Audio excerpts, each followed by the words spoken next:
Jemaat yang dikasihi Tuhan, salam jumpa kembali bersama saya, Pendeta Yuliana Wilhelmina Ninohai, dalam program Lensa Ephata Guntung Payung. Bapak Ibu yang dikasihi Tuhan, apa kabar? Semoga apapun situasi kita saat ini, kita terus bersemangat, optimis, dan berpengharapan untuk terus memperjuangkan hidup di dalam kehendak Tuhan. Baik Bapak Ibu yang dikasihi Tuhan, mengawali renungan kita pada saat ini, mari kita berdoa. Tuhan yang Maha Baik, terima kasih untuk perjumpaan kami melalui program Lensa Ephata Guntung Payung di hari ini. Kini kami akan bersama membaca dan merenungkan firman-Mu. Tuhan tolong kami, agar sekiranya firman ini tidak saja kami dengarkan, namun kami boleh hidup menjadi pelaku-pelaku kebenaran firman-Mu. Bersabdalah ya Tuhan, dalam nama Yesus kami berdoa, amin.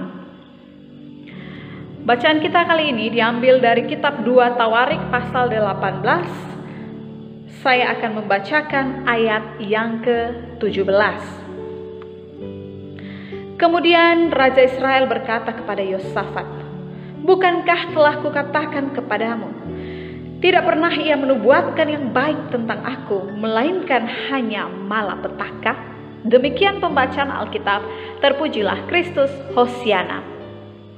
Bapak Ibu yang dikasihi Tuhan, jika kita meminta pendapat dari 10 orang, 9 orang bilang iya dan 1 orang bilang tidak, kira-kira mana yang kita ikuti? Kemungkinan besar kita akan mengikuti yang iya, jawaban dari 9 orang yang dominan itu.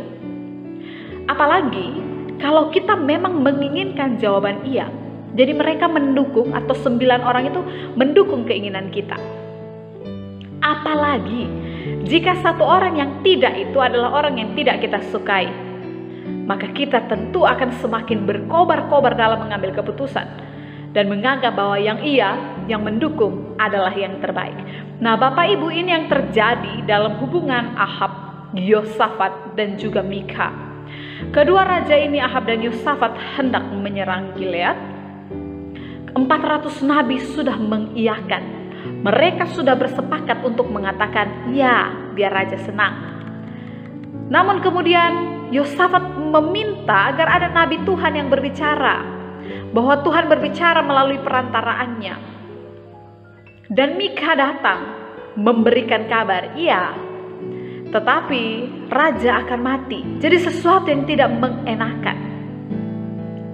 Apa yang terjadi? Ahab tidak mendengarkan apa yang dikatakan oleh Nabi Mikha. Karena apa? Karena sejak awal dia memang tidak menyukai Nabi Mikha, terkhususnya dalam ayat yang tadi saya bacakan bagi kita sekalian. Dan juga apa yang Nabi Mikha sampaikan itu mengganggu rencana dia. Sangat mengganggu sekali ketika saya sudah semangat untuk melakukan penyerangan, tetapi Nabi mengatakan bahwa saya akan mati. Tentu itu memberikan pesimisme di dalam hati. Namun Bapak Ibu, Ahab tetap melakukan apa yang dia inginkan. Dalam bacaan ini kita kemudian bisa merenungkan bahwa kita harus bijaksana untuk mempertimbangkan isi dari apa yang kita dengarkan secara jujur, bukan sekedar melihat pribadi siapa yang berbicara. Dia lebih muda, hubungan kita dengan dia baik atau tidak, dia pantas didengarkan atau tidak, dan sejenisnya. Kita harus jujur pada diri sendiri. Suara itu, dukungan ataupun tidak dukungan itu, keputusan itu adalah sikap yang Tuhan kehendaki atau tidak. Sanjungan itu baik Bapak Ibu, tapi peringatan itu juga baik. Dukungan itu baik Bapak Ibu, tetapi pihak yang berseberangan bukan tentu buruk.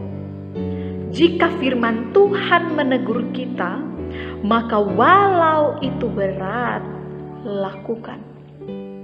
Lepaskan apa yang kita genggam ketika firman Tuhan katakan lepaskan. Hentikan apa yang kita lakukan jika firman Tuhan katakan jangan cara itu.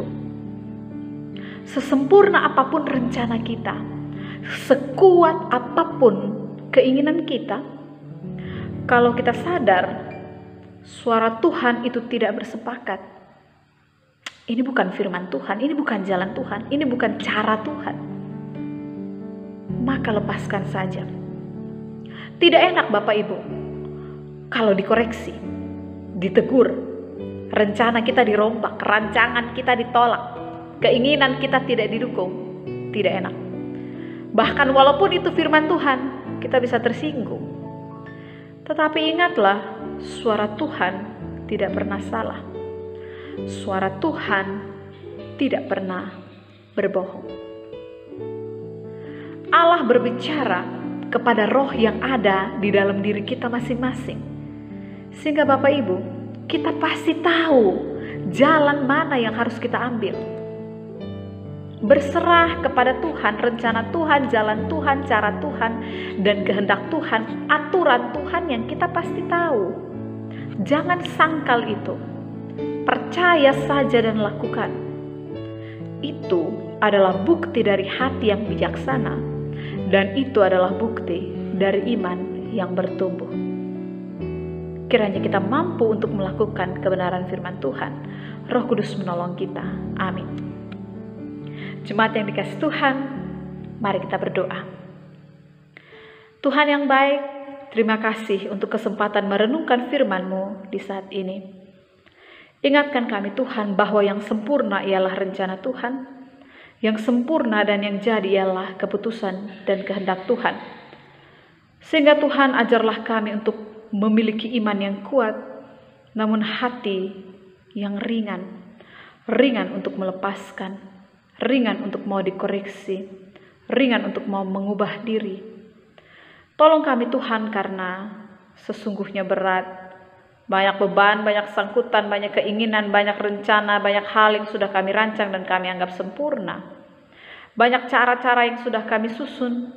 Walaupun kami sadar itu tidak sesuai dengan kehendak Tuhan, namun kami sangat ingin mencapainya sehingga kami sering melakukan pelanggaran.